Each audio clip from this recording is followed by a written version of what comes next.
ce système de santé dans lequel on évolue, il a aussi un impact sur l'environnement.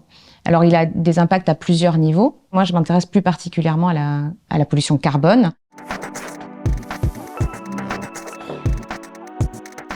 Dans les systèmes de santé, on se dit, ce qui pollue en premier, c'est sûrement les déchets. Parce qu'il y a tellement de déchets dans le système de santé. On a pu le voir avec la crise de la Covid-19, il y avait des masques partout par terre.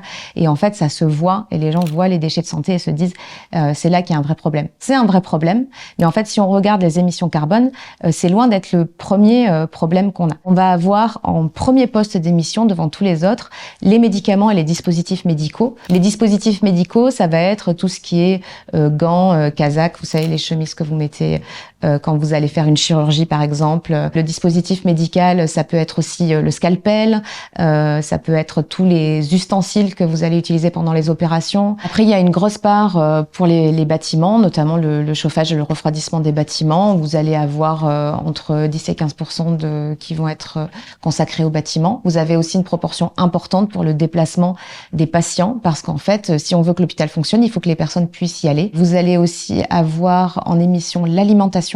Parce qu'en fait, quand vous êtes responsable de l'achat de l'alimentation dans les établissements de santé, en fait, vous êtes responsable du carbone qu'il va émettre. Le système de santé français, il est entre 45 et 50 millions de tonnes équivalent CO2. Au niveau mondial, les systèmes de santé représentent à peu près 5%, entre 4 et 5% des émissions mondiales. Donc c'est quand même tout à fait significatif.